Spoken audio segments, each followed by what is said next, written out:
دوما أن أكون الأفضل بين الجميع، لذا أجمع البوكيمون سلاحي المنيع.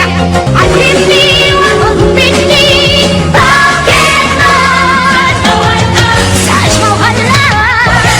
مساء الخير عليكم واهلا بيكم في حلقه جديده من برنامج المزيكاتي موسم عوده الالفينات.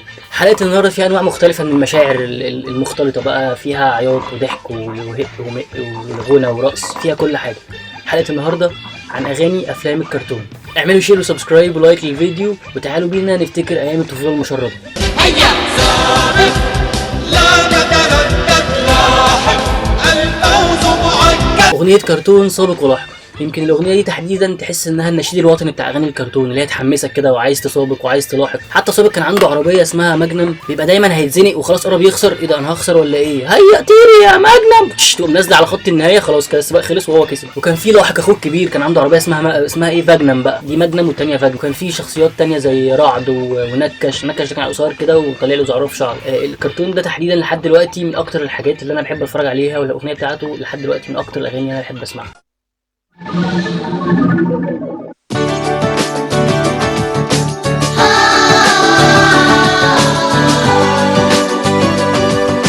بكار يمكن من اكتر الاغاني اللي انا كنت بستنى رمضان عشانها. يعني انا بستنى رمضان عشان اتفرج على بكار، انا هو ده رمضان بالنسبه لي. لو بكار مش موجود خلاص رمضان ما جاش. انا من ساعه ما بكار ما خلص وانا حاسس ان مفيش رمضان خلاص كده. كان طبعا غنايه كينج محمد منير وكلمات كوثر مصطفى ومزيكه الاستاذ الكبير شريف نور. حتى الاغنيه بتاعه الكرتون وهو بيخلص نفسه، اللي هو تتر النهايه، تحس ان انت لازم تقعد برضه تسمعها لحد الاخر. يعني ما ينفعش كده الكرتون يخلص وتمشي، لا انت تسمع الاغنيه لحد الاخر، ولازم تسمعه بيقول يا ابو كفر ايه وصغير وعين فنان محتاج. لازم تسمع الجمله دي وتسمع الاغنيه كلها لحد ما تخلص، بعد كده تبتدي تقوم بقى.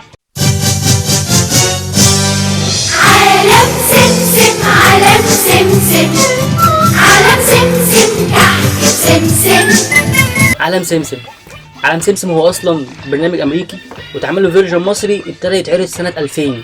كان في بقى شخصيات زي خوخه وفلفل ونمنم، ده كان اضخم واحد فيهم كده، وخاله خيريه وعم جرجس وعم حسين. وكان في بقى شخصيات كده يمكن يمكن هم ايه مش شخصيات رئيسيه، بس انا كنت بحبهم قوي. يعني كان في شادي وهادي، كان في جعفر، كان في واحد بياكل بسكوت كتير كده مش فاكر اسمه. لحد دلوقتي لما بسمع اغنيه عالم سمسم بفتكر لما كنت بستناها بعد النشره كل سبت وثلاث، تقعد تستنى كده النشره لحد ما تخلص عشان يجي بعدها عالم سمسم.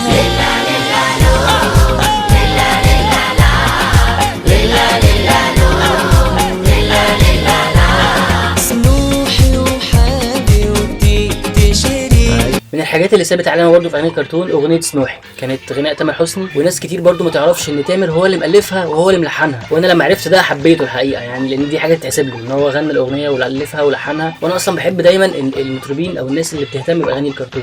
زوزو فزوزو وجرجير طازه، ورد بيضحك بره الفازه، عاملين زي نجوم السيما. احمد رشدي احمد رشدي ايه يا عم؟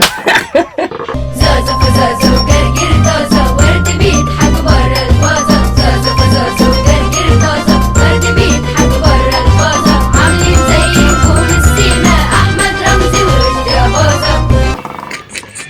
اغنيه زازا وجرجير برضو من الحاجات اللي سابت علامه في اغاني الكرتون. اللي كان بيغني التتر زازا فزازا دي سلمى صباحي اصلا مغنيه اطفال شاطره جدا يعني. ومؤلف الاغنيه هو احمد حداد، حفيد فؤاد حداد.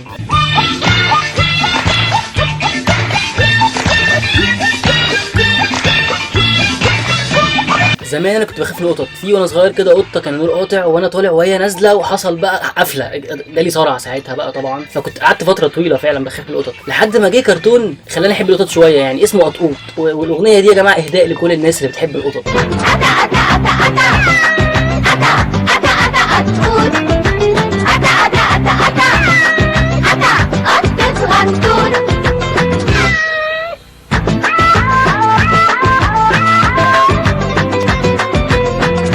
المغامرون الخمسه، طبعا نوزة لوزة تختخ عاطف محب، وكان معاهم شخصيه شريره كده في الكرتون كان اسمها فاي. انا وانا صغير ما كنتش عارف ليه اسمها فاي، بس لما كبرت بقى ودرست رياضه بقى وبتاع عرفت ان كان ليه وجهه نظر.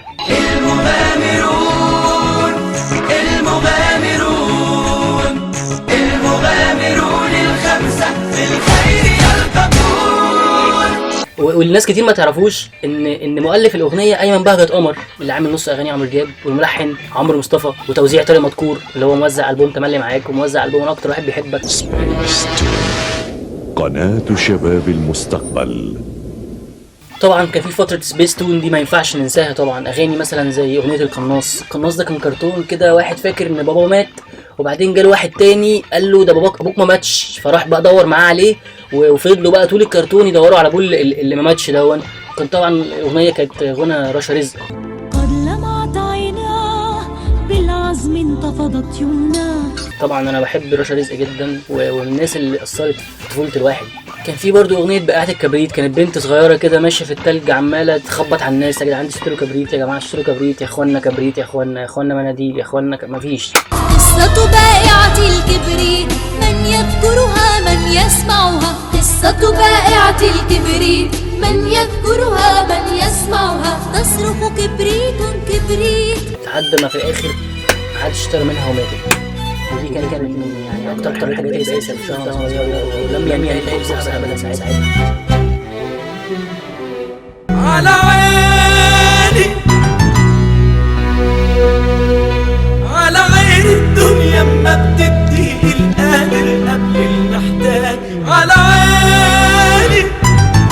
وكان في برضه اغنيه انا واخي اللي هي الاغنيه بتاعته كانت لا تنسى اخوك، اللي هو كان ولدين، واحد اسمه سامي ده الكبير وولد اسمه وسيم ده الصغير.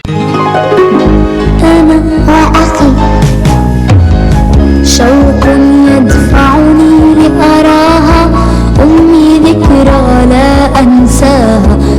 وامهم ماتت بقى يا عيني برضه نفس البؤس كده، فلما ماتت بقى وصيته بقى على اخوه الصغير ولا تنسى اخوك بقى وحاجات كده يعني، وكانت حاجه برضه بائسه جدا يعني. ومن الاغاني الكرتون اللي كنت بحبها جدا يعني عشان بحب الافيال اصلا، كرتون بابار الفيل. مرة في حينا زارنا فيل، مش فاكرها كنت بحبها قوي.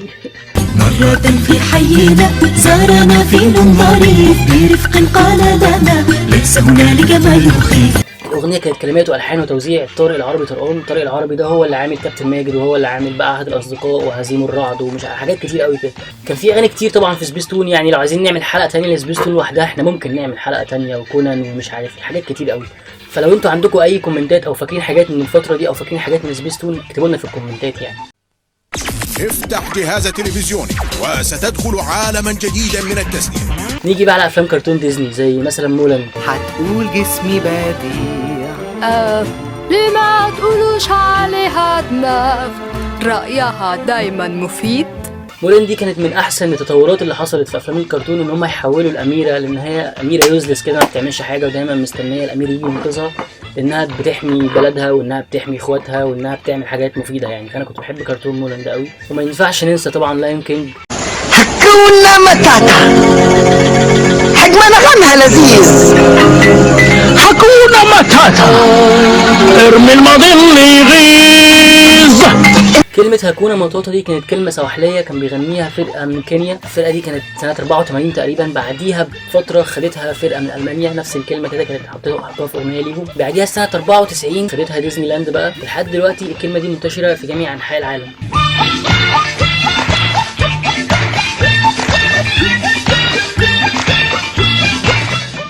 في جزء بقى انا سايبه للاخر كده، ده ذكريات شخصيه ليا انا يعني، حاجات اقدم من الالفينات كده سيكا. كان في مثلا على القناه الثالثه زمان كان برنامج اسمه عالم الكرتون، كان بيجي بعد الاخبار ما بتخلص وبعد القران ما بيخلص على الساعه 10 كده اشتغل بقى عالم الكرتون. كان في بقى في عالم الكرتون ده كرتون اسمه الفواكه.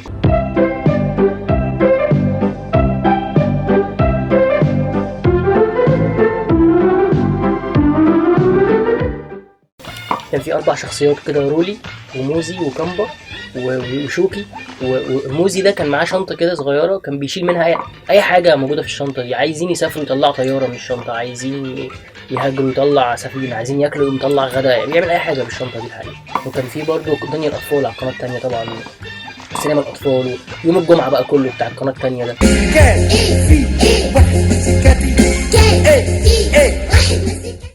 كان في برضه اغنيه ابريق الشاي. انا ابريق الشاي، كده بوس كده اصب الشاي وارجع كده. الاغنيه دي كانت كلمات صلاح جاهين.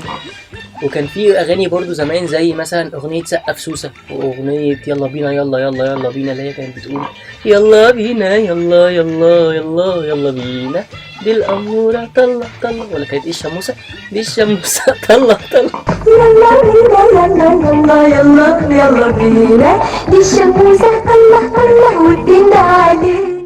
الاغاني دي كانت في البوم اسمه اطفال اطفال في اخر الثمانينات كده. كان الالبوم ده كان اللي بتغني فيه عفاف راضي، وكلمات الالبوم كلها بالكامل كانت كلمات سيد حجاب والحان وتوزيع عمار الشريعي اصلا.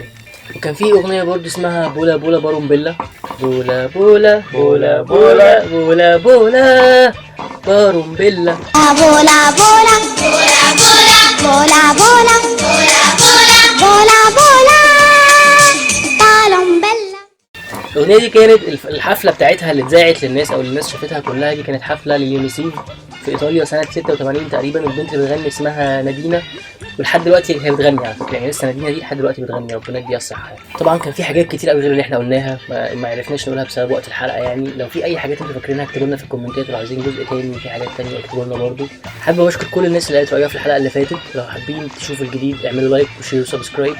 وفي مفاجاه انا سايبها لكم في الاخر كده، بلاي ليست لمعظم اغاني الكرتون اللي في الساوند كلاود، هتلاقوها في الديسكربشن تحت في اليوتيوب. وعايز اختم الحلقه باغنيه انا بحبها، كانت بتفكرني ببابا الله يرحمه، يعني كان زمان بسمعها. تعالوا نختم الاغنيه دي يعني. اشوفكم الحلقه